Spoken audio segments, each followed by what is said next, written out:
Buenos días, mi nombre es Joaquín Díaz, soy hematólogo de Chile, trabajo en la Clínica Alemana de Santiago y en el Hospital Padre Hurtado. Y mi intención hoy es hablarles de enfoque de medicina de precisión en linfoma difuso células grandes B. Este es un tema que probablemente quiero entregarles una perspectiva y que va a tocar algunos temas de los que las presentaciones anteriores han tocado, y, y tiene relación con una mirada un poco más desde arriba y hacia dónde va este campo y este concepto en esta patología. Estos son mis conflictos de interés. Este camino se configura inicialmente al completarse el proyecto de genoma humano, que se desarrolló desde 1990 hasta el año 2003. Y en ese momento, una vez que han sido publicados aproximadamente el 92% del código genético de la humanidad, comienza a emerger el concepto de mejorar la precisión de la práctica médica basada en el genoma. Digo completarse entre comillas porque el último 0,3% fue publicado en enero del año 2022, algo que yo no sabía. Esto, más el avance en la tecnología para medir este tipo de información, hizo que ocurriera una explosión de datos moleculares respecto a los seres humanos y sus enfermedades. Tanto es así que en el 2011 se armó un Consejo Nacional norteamericano de las Academias de Ciencia y describieron este documento que yo caracterizo como futurista respecto de cómo avanzar hacia una medicina de precisión. Y desde entonces se ha masificado el término de medicina de precisión. Este documento lo que demuestra o lo que trata de decirnos es que todas estas nuevas informaciones, genoma, epigenoma, microbioma, son nuevas tecnologías que producen estos bienes comunes de información, que hay que organizarlos en una red de información y para eso se necesita una nueva clasificación taxonómica. Esa nueva taxonomía en la era de la biología molecular permitiría provocar diagnósticos más precisos para poder así utilizar terapias dirigidas que mejoren desenlaces clínicos relevantes.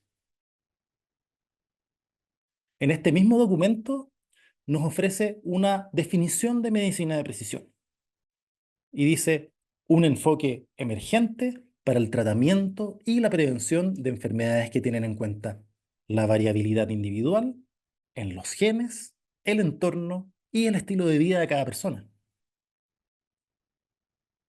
Esto contrasta con nuestra habitual estrategia de talla única, o llámenle ustedes de categorías diagnósticas únicas, sobre todo para enfermedades con alta heterogeneidad biológica. La intención aquí es que se le entregue el tratamiento correcto a los pacientes correctos en el momento correcto. Entonces, ¿cuáles son las promesas de esta medicina de precisión? Es que a través de este diagnóstico preciso, a través de análisis genético, biomarcadores y clínica, análisis del estilo de vida, podamos elegir bien a los pacientes para personalizarles el tratamiento. Y eso debiese impactar en mejores eficacias, exponer a menos pacientes a terapias tóxicas con baja o poca o no, nula eficacia y disminuir los eventos adversos severos. Esto tuvo tan impulso que en el año 2015 el gobierno de los Estados Unidos, en ese momento Barack Obama, decidió lanzar una iniciativa de medicina de precisión, poniendo recursos federales detrás de esto para desarrollar estas estrategias y, digamos, estudiar y eventualmente manejar enfermedades como el cáncer o la diabetes. Desde entonces, esto claramente se ha convertido en un tópico caliente, en un hot topic. Y cada día hay mayor cantidad de publicaciones respecto a, digamos, meterle el concepto de precisión a el estudio y el manejo de distintas enfermedades en probablemente toda la medicina. Sin embargo, todavía no tenemos una bajada tan categórica, precisa de cómo se hace esto. ¿Por qué yo propongo que el linfoma no Hodgkin difuso de células grandes B es un buen candidato para este enfoque? Bueno, no lo propongo yo, lo proponen mejores personas que saben mucho más que yo. Pero evidentemente hay ciertas características que nos hacen, digamos, que evidentemente hay que desarrollarse por este lado. Lo primero es una enfermedad de alteraciones genéticas. Y se han descrito más o menos, o al menos hasta 150 genes donde sus mutaciones o alteraciones o variantes están involucradas en la fisiopatología molecular de la enfermedad. Y venimos de una historia exitosa de una estrategia de tratamiento talla única, un gran avance en la historia de esta enfermedad, donde aproximadamente 60% de los pacientes se curan, estoy hablando del R-CHOP. Pero, claramente, esta estrategia adolece del fenómeno de heterogeneidad en el efecto de tratamiento, porque 40%, perdón, de los pacientes con linfoma no Hodgkin difuso de células grandes B no se curan con R-CHOP. Y lamentablemente esto lo sabemos después de tratar a los pacientes y no tenemos cómo identificarlo antes. Además, en la forma en que habitualmente medimos nuestros resultados clínicos, eh, esto también tiene un impacto, esta heterogeneidad. Y tiene que ver con que usualmente medimos efectos de tratamiento promedio para estos desenlaces clínicos relevantes, como son la sobrevida global y la sobrevida libre de progresión. Y eso, que digamos nos ha ayudado en la medicina basada en la evidencia, suele no funcionar muy bien en poblaciones que son muy heterogéneas. Esto, además, relacionado con que nuestros muestreos en los estudios clínicos, tanto en los observacionales como en los ensayos clínicos intervencionales, no son probabilísticos. Por lo tanto, digamos, la heterogeneidad de la enfermedad puede alterar la heterogeneidad de los muestreos y eso eventualmente entregar estudios con poblaciones no representativas o interacciones impredecibles respecto a el subgrupo que estoy estudiando o el grupo que estoy estudiando con la intervención que estoy haciendo, sobre todo cuando la estrategia es bien talla única para esa heterogeneidad. Suena complejo lo que acabo de decir, pero les doy un ejemplo. Algunos postulan que eso podría explicar la pequeña magnitud de efecto del beneficio en Polarix, ensayo clínico de polatuzumab vedotin más RCHP en pacientes de primera línea con difuso de células grandes B. ¿Eso por qué? Porque había claridad de eficacia de esta droga, de este anticuerpo conjugado con drogas, en pacientes en escenarios recaídos refractarios.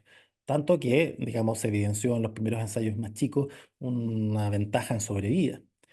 Em, y esa ventaja ha sido principal y consistentemente demostrada como un beneficio diferencial en el subgrupo de célula B activada.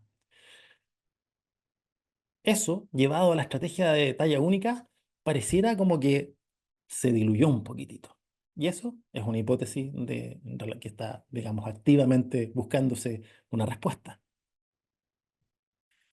Algo parecido ocurrió en el seguimiento a 5 años del ensayo clínico Remodel B con bortezomib más R-CHOP, que finalmente se logró encontrar una señal de beneficio. Esto en el subgrupo de célula de activada, pero solamente cuando analizábamos los datos de célula de origen en relación a perfiles de expresión génica, que es algo que habitualmente no hacemos en la práctica clínica. Utilizamos el algoritmo de Hans por inmunohistoquímica.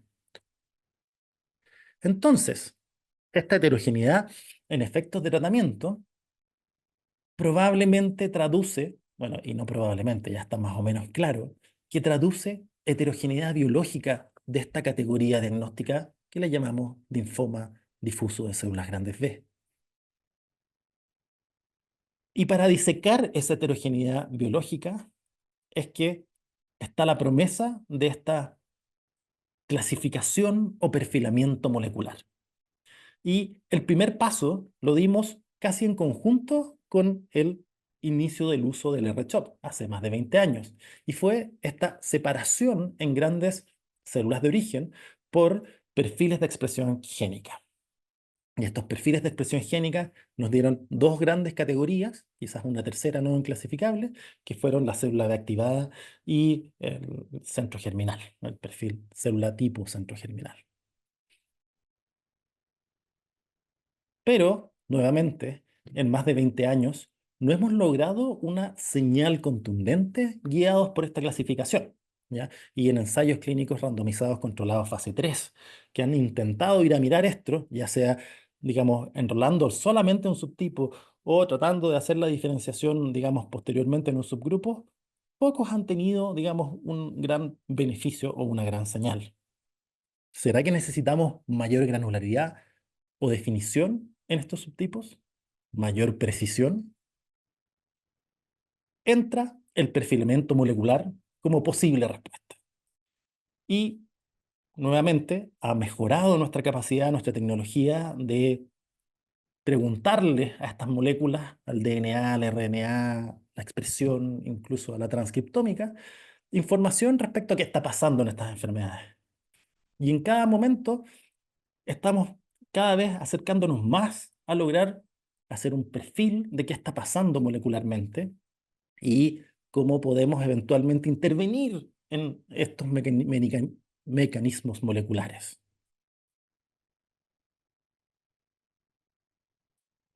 Una vez que obtuvimos información respecto a estas alteraciones en el DNA tumoral, rápidamente llegamos a conclusiones interesantes y emergieron observaciones. Una principal es que la distribución de las mutaciones no es al azar, sino que se agrupan en clusters o grupos. Y esto probablemente determina a nivel de la transcripción y traducción programas oncogénicos compartidos que eventualmente configuran subtipos biológicos. Es así como al aparecer esta observación, en paralelo, tres grupos distintos desarrollaron clasificaciones de subgrupos moleculares de esta enfermedad. El National Cancer Institute con la clasificación Lynchian, los británicos del UK Hematological Malignancy Research Network y en Harvard. El hecho de que esto haya ocurrido robustece los subgrupos, porque no parecen diseñados arbitrariamente, sino que reflejan la realidad de subtipos biológicos con algunos matices. Las agrupaciones son similares, pero las nomenclaturas son distintas. Y en general clasifican aproximadamente en relación a las principales alteraciones genéticas y han tenido, digamos, asociación con desenlaces clínicos similares. Algo que encuentro muy interesante respecto a esto es que todas las clasificaciones han hecho una asociación con linfomas relacionados a través de estos programas oncogénicos compartidos. Esto quiere decir que esta información de la genómica de esta enfermedad no solo nos habla del mecanismo detrás del linfoma difuso células grandes B, sino que probablemente de la linfomagénesis en su conjunto total. Por eso que esto probablemente no sea un nicho solo de esta enfermedad, sino de nuestro campo completo. Estas tres clasificaciones tienen una sobreposición que es similar, pero no exacta. Y se modifican en cierta clasificación de ciertos casos y también en el número de casos no clasificados. Es probable que todo esto tienda hacia la simplificación. Y la más comúnmente mencionada hasta aquí en los ensayos clínicos ha sido la clasificación del National Cancer Institute, la clasificación Lynchian.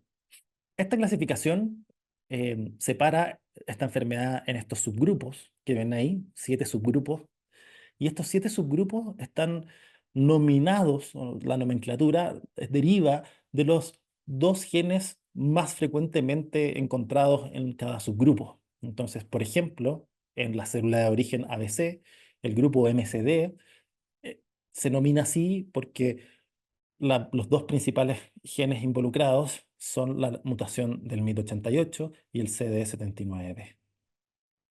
Esto además, digamos, da una vuelta, un cierre hacia el evento histórico que les comenté.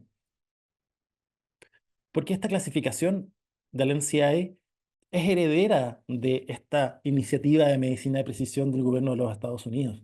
Y finalmente, digamos, mm, se genera, es un derivado probablemente directo de esos estudios poblacionales. La gran promesa de esta clasificación es dirigir la terapia en el futuro. Y esto ya ha tenido ciertos pruebas, ¿no?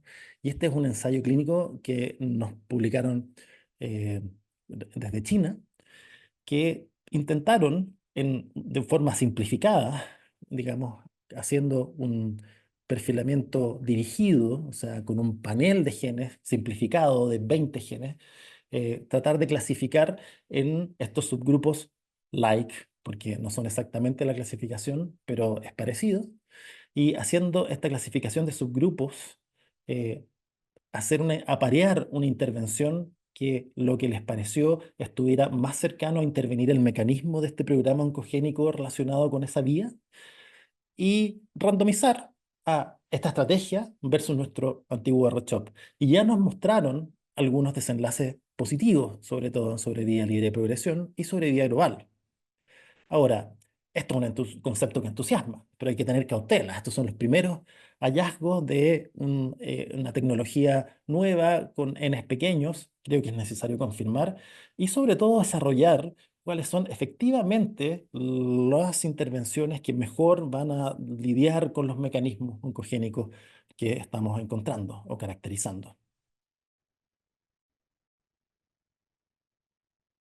Es así como en el ensayo clínico Polarix, en la jornada de ASH del año 2023, hubo esta, digamos, presentación de datos exploratorios de los subgrupos moleculares eh, relacionados con esta misma clasificación, LIMF-GEN, donde nos mostró que aun cuando sin ser estadísticamente significativos, habían ciertas tendencias que probablemente con números mayores se van a empezar a reflejar.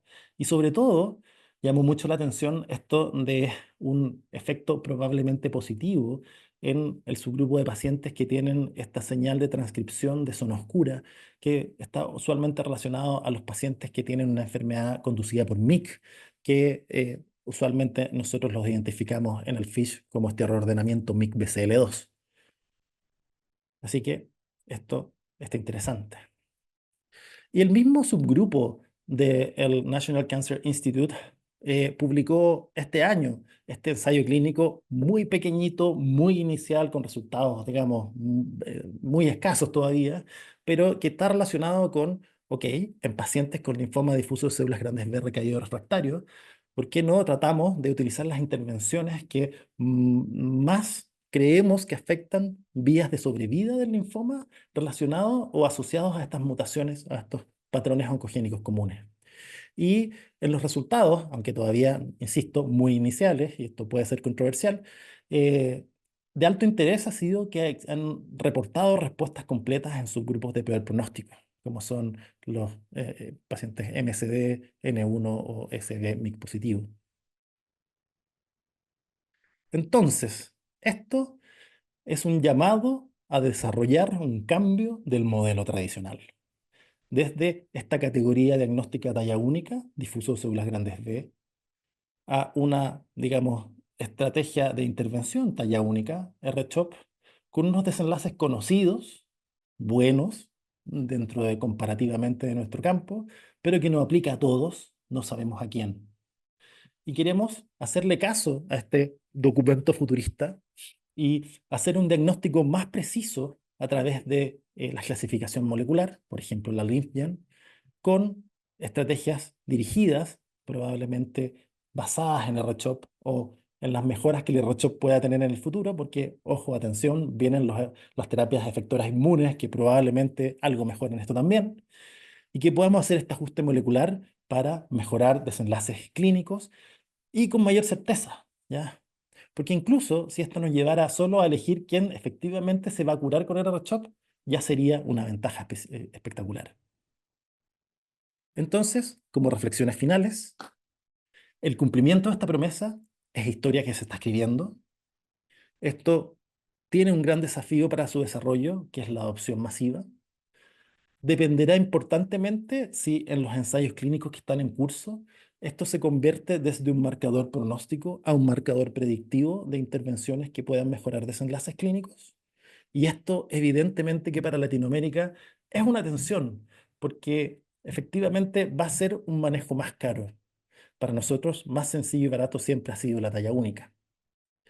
Y lamentablemente o entusiasmantemente, como quieran verlo, esto no es el único foco de desarrollo de elementos de precisión en esta enfermedad, porque ya está bien establecido intentar clasificar la enfermedad en DNA tumoral circulante, pero más aún seguir o predecir respuestas o recaídas por enfermedad mínima residual. Y en el último meeting de Lugano ya nos adelantaron que probablemente en los elementos de respuesta de la clasificación el año 2025 se van a tener que incorporar estas tecnologías. Además, estas alteraciones en el DNA también se transmiten, por supuesto, a la transcripción y a la traducción. Y eso quiere decir que hay distintos estados de las células del linfoma de células grandes B que se han identificado con distintas características pronósticas y a la vez esto afecta el microambiente tumoral, describiéndose distintos tipos de microambiente tumoral. Y eso también puede ser relevante para predecir respuestas, pronóstico y eventualmente diseñar terapias. Y a esto se le han llamado los ecotipos del linfoma difuso de células grandes B. Así que, como dicen en mi país, queda mucho paño por cortar. Muchas gracias por escucharme. Les dejo mi correo y mi cuenta de X por si quieren conversar o avanzar en estos temas. Muchas gracias. Bueno, muchísimas gracias. Excelente ponencia, excelentes diapositivas. Em, Vamos a compartir un poquito las preguntas e iniciar un pequeño debate.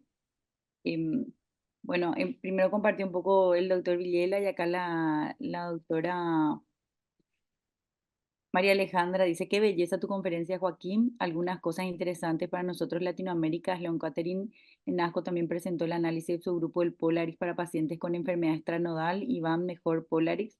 Además de los ya conocidos, se las ve activadas en mayores de 70 y la data de posible centro germinal CD5 positivos que van mejor con Sano y RCHOP.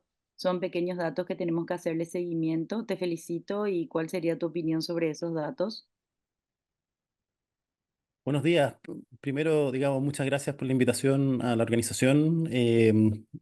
Me encanta participar. Entiendo que mi presentación tiene un marco más general, no tan específico. Y evidentemente que esto va a ser complicado para nosotros en Latinoamérica si efectivamente siempre tenemos un problema de adopción de tecnologías en relación a los recursos que son limitados. Ahora, eso es visto siempre desde las primeras líneas. Yo siempre tengo esta discusión en relación a que nosotros como que vemos los gastos en Latinoamérica como los gastos que vienen en forma secuencial.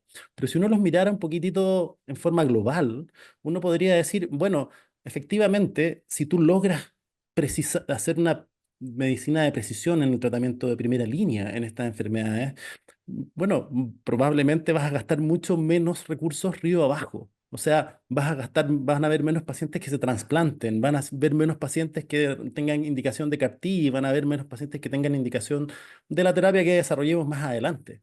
Por lo tanto, si nuestro primer golpe es el mejor golpe, creo que hay que gastar todos los recursos en tratar de dar el mejor golpe al principio y que la cantidad de pacientes que tengan que ir en cursos de muchas terapias caras o largas sea el menos posible. Ujú. De acuerdo contigo totalmente.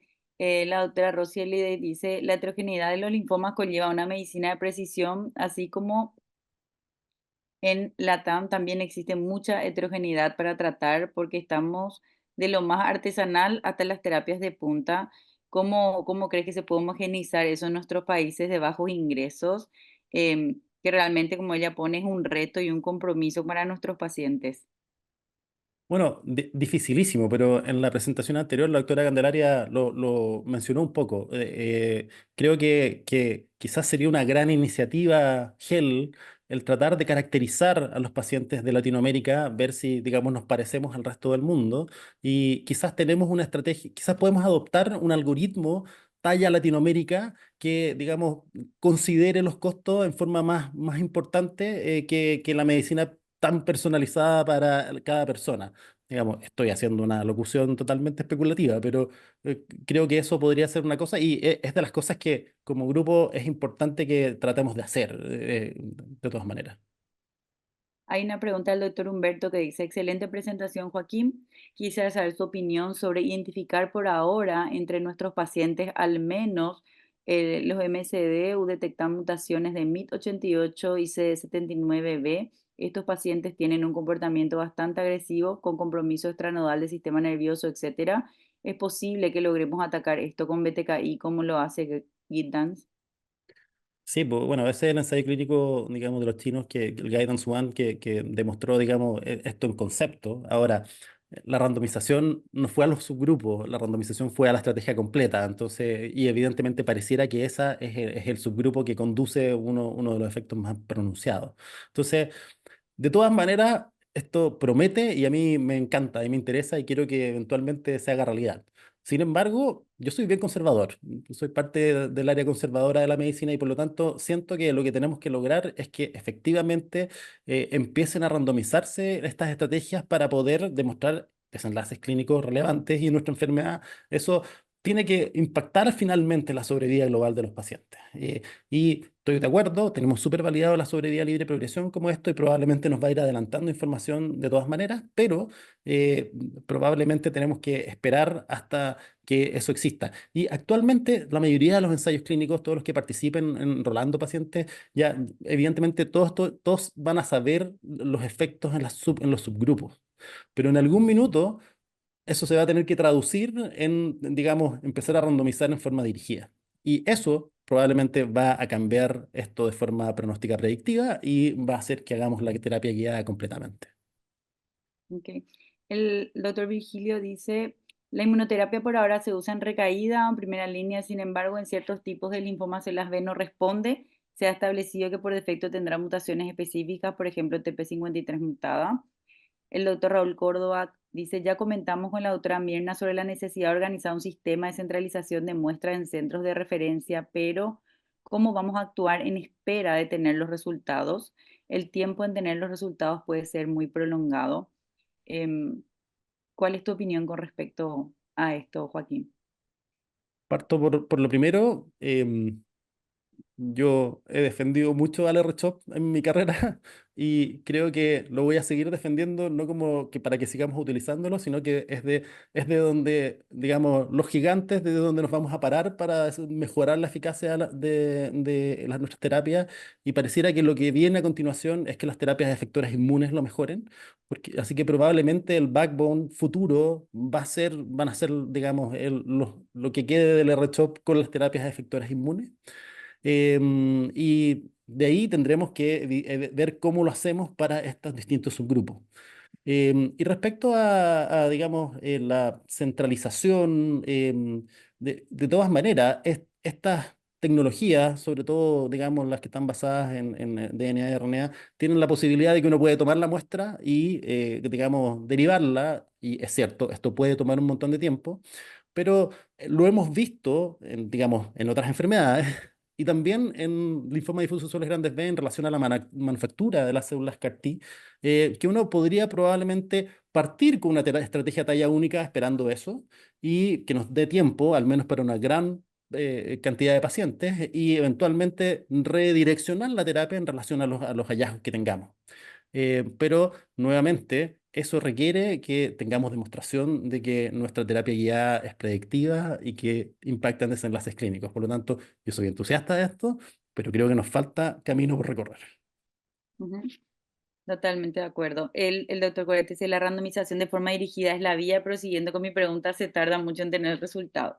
La doctora Oliver dice, excelente Joaquín, sin duda que el primer hit, pienso, es el más importante, pero el análisis del DNA circulante puede llevarnos a tratar pacientes en mejores condiciones y menor carga tumoral. ¿Piensas que eso mejore el pronóstico con uso de las nuevas estrategias en recaídos refractarios? Sí, lo que pasa es que hasta hoy en día, digamos, los desarrollos de DNA tumoral circulante que van muy bien en el ASH pasado, sobre todo con la técnica FATE-seq, que es la que está desarrollada desde Stanford con de Asha Elizadeh, pareciera ser espectacular. Separa poblaciones importantes respecto a respuestas y probablemente va a tener buenas características diagnósticas también. Eso creo que está por verse. Em, Evidentemente que tenemos la logística aquí que va a ser súper complicada y probablemente van a haber centros aislados en Latinoamérica que van a poder hacer eso. Ideal que GEL pudiera hacer alianzas para que, digamos, uno pudiera llevar eso a lo más cercano posible. Em, para mí, sin lugar a duda, tengo la sensación de que la transcriptoma, la signature, o sea, la firma transcriptónica de zona oscura, que son estos linfomas que están relacionados al gen MYC y que probablemente los reordenamientos no capturan completamente, sino que hay más zona oscura de lo que hay, digamos, MYC y, digamos, también se separan un poquitito las poblaciones ahí, son esa población que está realmente condenada a que le vaya mal o generalmente le va mal y creo que tienen que haber importantes focos en ese puzzle de resolverlo para poder intervenirlo bien, ¿ya? Por eso es que encontré tan notable que a pesar de que, por ejemplo, en el ensayo clínico Polarix, estamos viendo que digamos, el beneficio diferencial es en la célula B activada, ellos también demostraron que en centro germinal, claro, probablemente no en todos los grupos hay una señal, pero en esos centros germinales que son zona oscura, probablemente hay una señal ahí también y creo que más de una intervención va a tener que intervenir ahí. Ujú.